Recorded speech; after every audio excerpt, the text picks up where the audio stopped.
नमस्ते दोस्तों, जोहार। मैं अभिषेक चक्रवर्ती आप सभी का फिर से अपने यूट्यूब चैनल पर स्वागत करता हूं। दोस्तों, जैक बोर्ड रांची के द्वारा क्लास 12 का आर्ट्स का मॉडल क्वेश्चन पेपर सेट 2 जारी कर दिया गया, जिसमें आज हम लोग इतिहास विषय का मॉडल सेट पेपर देखेंगे।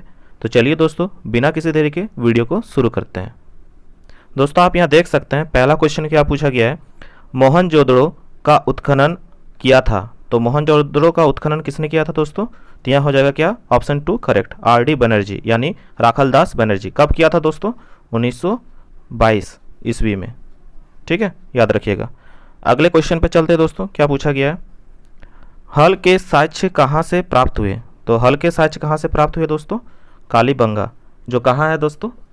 राजस्थान में। ठीक है, अगले क्वेश्चन पे चलते हैं दोस्तों। क्या पूछा गया, महाजनपद कितने थे? ठीक है, तो महाजनपद कितने थे दोस्तों? क्या हो जाएगा इसका आंसर? ऑप्शन 4 करेक्ट हो जाएगा, 16 हो जाएगा। ठीक है, याद रखिएगा दोस्तों, 6ठी शताब्दी ईस्वी पूर्व में भारत में 16 महाजनपदों का उल्लेख बौद्ध एवं जैन ग्रंथों में मिलता है। कहाँ मिलता है दोस्तों? जैन एवं बौद्ध ग्रंथों में, याद रखिएगा। ठीक है, नेक्स्ट क्वेश्चन को देख लेते हैं दोस्तों। सांची स्थित है, तो सांची कहाँ स्थित है दोस्तों? भोपाल के निकट। कहाँ स्थित है दोस्तों? भोपाल के निकट। सांची इसलिए इंपॉर्टेंट है दोस्तों क्योंकि यहाँ विश्वविख्यात और इतिहास प्रसिद्ध बौद्ध स्तूप स्थित है। ठीक है, किस लिए दोस्तों विश्वविख्यात और इतिहास प्रसिद्ध है? क्योंकि यहाँ बौद्ध स्तूप स्थित है। ठीक है, नोट कर लीजिएगा दोस्तों आप। ठीक है, अगले क्वेश्चन पे चलते हैं दोस्तों। नेक्स्ट क्वेश्चन क्या पूछा है, धम्म की भाषा थी, तो क्या होगा? प्रकृत। ठीक है, ऑप्शन 2 करेक्ट होगा। ठीक है, तो धम्म के बारे में हम लोग कुछ जान लेते हैं दोस्तों, आखिर धम्म क्या है। ठीक है, धर्म सामाजिक व्यवहार के उन नियमों को कहा जाता है दोस्तों जो नैतिकता पर आधारित होते हैं, जैसे बड़ों का आदर करना, सत्य बोलना, अहिंसा, छोटों से प्यार करना आदि। ठीक है, अगले क्वेश्चन पे चलते दोस्तों। क्या पूछा गया है, तक्षशिला विश्वविद्यालय कहाँ स्थित है? तो तक्षशिला विश्वविद्यालय कहाँ स्थित है दोस्तों? अभी वर्तमान में पाकिस्तान में। ठीक है, अगले प्रश्न पे चलते दोस्तों।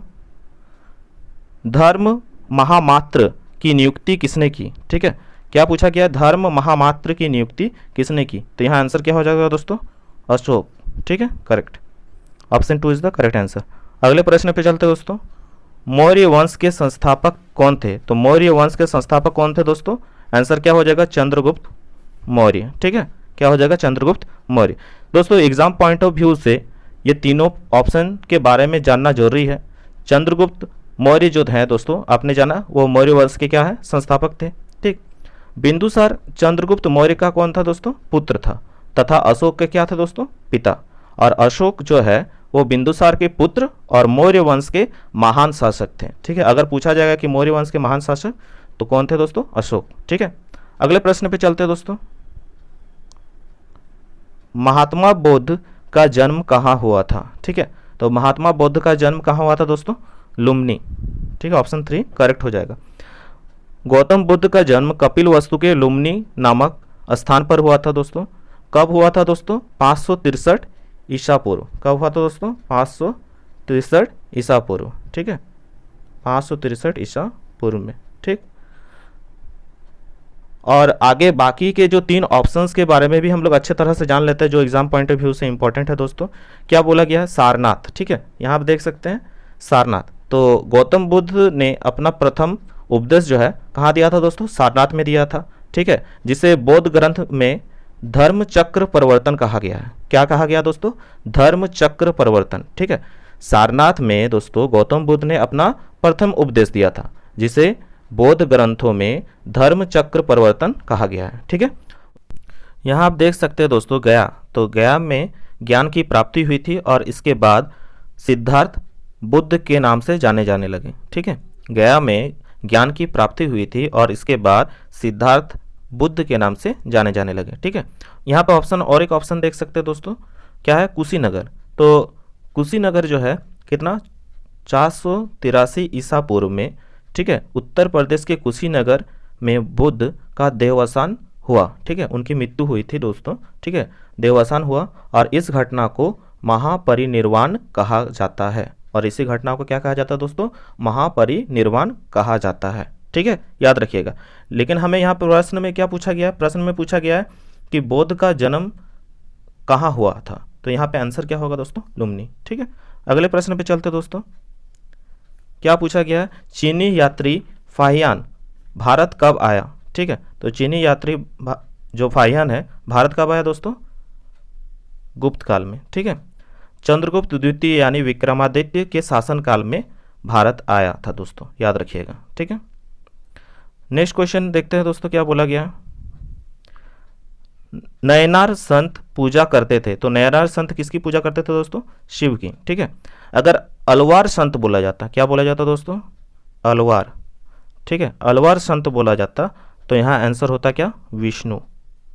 ठीक, अलवार संत बोला जाता तो क्या होता? विष्णु। यहाँ नयनार संत बोला गया है तो शिव, और अलवार संत बोला जाता तो क्या होता दोस्तों? विष्णु। ठीक है, अगले प्रश्न पे चलते दोस्तों।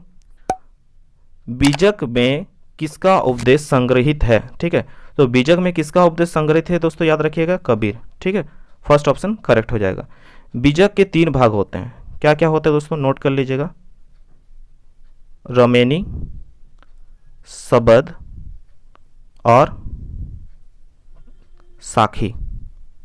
ठीक है, बीजक के 3 भाग होते हैं दोस्तों, रमेनी, सबद और साखी। ठीक है, अगले प्रश्न पे चलते दोस्तों। क्या पूछा गया है? मीराबाई के गुरु कौन थे? ठीक है, तो मीराबाई के गुरु कौन थे दोस्तों? याद रखिएगा, रैदास।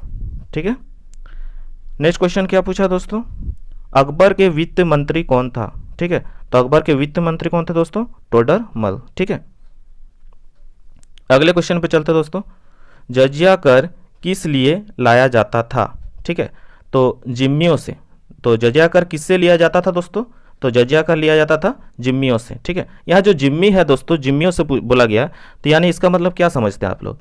तो मुस्लिम शासन में, ठीक है, गैर मुस्लिम प्रजा को जिम्मी कहा जाता था। याद रखिएगा दोस्तों, मुस्लिम शासन में गैर मुस्लिम प्रजा को जिम्मी कहा जाता था। ठीक है, इनसे जजिया कर लिया जाता था। जजिया कर को समाप्त अकबर ने किया था दोस्तों, याद रखिएगा, जजिया कर को समाप्त कौन किया था दोस्तों? अकबर ने समाप्त किया था।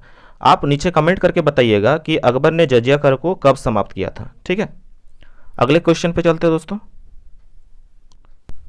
अगला क्वेश्चन क्या पूछा दोस्तों? अकबर की राजधानी कहाँ थी? ठीक है, तो इसका आंसर क्या हो जाएगा दोस्तों? इसका आंसर हो जाएगा आपका लाहौर। ठीक है, मुगलों के शासनकाल के दौरान जब अकबर बादशाह बने तो उन्होंने लाहौर को अपनी राजधानी बनाया। ठीक है, याद रखिएगा। नेक्स्ट क्वेश्चन को देख लेते हैं दोस्तों। 17 नंबर क्या बोला गया है? ब्रिटिश ईस्ट इंडिया कंपनी की स्थापना कब हुई? तो ब्रिटिश ईस्ट इंडिया कंपनी का स्थापना कब हुई थी दोस्तों? 1600 ईस्वी। ठीक है, नेक्स्ट क्वेश्चन क्या पूछा दोस्तों? संथाल विद्रोह के नेतृत्वकर्ता कौन थे? तो संथाल विद्रोह के नेतृत्वकर्ता कौन थे दोस्तों? 2 प्रमुख नायक थे दोस्तों, सिद्धू कान्हो। ठीक है, ऑप्शन 3 करेक्ट हो जाएगा। अगले प्रश्न पे चलते दोस्तों। 1857 का विद्रोह कहाँ से आरंभ हुआ था? तो 1857 का विद्रोह कहाँ से? मेरठ, करेक्ट हो जाएगा। ठीक है, अगले प्रश्न पे चलते दोस्तों। क्या पूछा गया है? बिहार के जगदीशपुर में 1857 की क्रांति का नेतृत्व किसने किया था? ठीक है, तो बिहार के जगदीशपुर में 1857 की क्रांति का नेतृत्व किसने किया था दोस्तों? क्या हो जाएगा? कुंवर सिंह। ठीक है, 3 करेक्ट। धन प्रवाह का सिद्धांत किसने प्रतिपादित किया था? तो यहाँ आंसर क्या हो जाएगा दोस्तों आपका? दादा भाई नौरोजी। ठीक है, इस सिद्धांत का वर्णन उन्होंने अपनी पुस्तक poverty and un British rule in India में किया है। ठीक है, कौन सा पुस्तक में? Poverty and un British rule in India में। ठीक है, अगले प्रश्न पे चलते दोस्तों। भारत में रेलवे की शुरुआत कब हुई? तो भारत में रेलवे की शुरुआत कब हुई दोस्तों? 1853 ईस्वी में। ऑप्शन फर्स्ट करेक्ट हो जाएगा। ठीक है, अगले क्वेश्चन पे चलते दोस्तों। रोलेट एक्ट किस वर्ष पारित हुआ? ठीक है, तो कब हुआ था दोस्तों? आपको याद होगा 1919 में। ठीक है, 1919 में। दोस्तों इससे रिलेटेड अगर कोई प्रश्न पूछा जाता है कि आप इससे क्या समझते हैं, इस कानून के बारे में बताएं, तो इस कानून के अनुसार दोस्तों मजिस्ट्रेटों के पास यह अधिकार था कि वह किसी भी संदेहास्पद स्थिति वाले व्यक्ति को गिरफ्तार करके उस पर मुकदमा चला सकता था, साथ ही अनिश्चित काल के लिए जेल में रख सकता था। ठीक है, इस एक्ट को बिना अपील, बिना वकील तथा बिना दलील का कानून भी कहा जाता है। ठीक है, अगले क्वेश्चन पर चलते हैं दोस्तों। क्या बोला गया है, महात्मा गांधी के राजनीतिक गुरु कौन थे। ठीक है, तो महात्मा गांधी के राजनीतिक गुरु कौन थे दोस्तों, गोपाल कृष्ण गोखले। ठीक है, अगले प्रश्न को देख लेते दोस्तों, गांधी जी ने असहयोग आंदोलन वापस लिया। तो गांधी जी ने असहयोग आंदोलन कब वापस लिया था दोस्तों, 1922 में। क्यों लिया था दोस्तों, तो उसी समय उसी आंदोलन के बीच में एक घटना घटा था जिसे हम लोग चोरी चौरा कांड कहते हैं। ठीक है, उसके कारण ही गांधी जी ने असहयोग आंदोलन को क्या किया था, वापस लिया था। ठीक है, अगले प्रश्न पे चलते दोस्तों, क्या बोला गया है, स्वराज पार्टी के संस्थापक कौन थे। तो स्वराज पार्टी के संस्थापक कौन थे दोस्तों, यहाँ मोतीलाल नेहरू भी करेक्ट है और सीआर दास भी करेक्ट है, ये दोनों ही स्वराज पार्टी के संस्थापक थे, इसलिए ऑप्शन 4 क्या हो जाएगा करेक्ट, बी एंड सी दोनों। ठीक है, भारत छोड़ो आंदोलन कब शुरू हुआ था पूछा गया। ठीक है, तो भारत छोड़ो आंदोलन क्या हो जाएगा इसका आंसर दोस्तों, 1942, ऑप्शन 3 करेक्ट हो जाएगा। ठीक है, नेक्स्ट क्वेश्चन को देख लेते हैं दोस्तों, क्या पूछा गया है, भारत की संविधान का पिता किसे कहा जाता है। तो भारत की संविधान का पिता किसे कहा जाता है दोस्तों, BR अम्बेडकर को। ठीक है, अगले क्वेश्चन को देख लेते हैं दोस्तों, क्या पूछा गया है, महात्मा गांधी का जन्म कब हुआ था। ठीक है, तो इसका आंसर हो जाएगा 2 अक्टूबर 1869, 2 अक्टूबर 1869 करेक्ट हो जाएगा, ऑप्शन 2। ठीक है, नेक्स्ट क्वेश्चन पूछा गया दोस्तों, क्या कि भारतीय संविधान किस तिथि और किस वर्ष लागू हुआ। तो क्या हो जाएगा इसका आंसर दोस्तों, 26 जनवरी 1950। ठीक है, आशा करते हैं दोस्तों आज का ये वीडियो आपको पसंद आया होगा। अगर पसंद आया तो लाइक शेयर एंड कमेंट करना ना भूलें। चैनल पर नया है तो चैनल को सब्सक्राइब कर लें। तब तक के लिए दोस्तों जय हिंद, वंदे मातरम, धन्यवाद।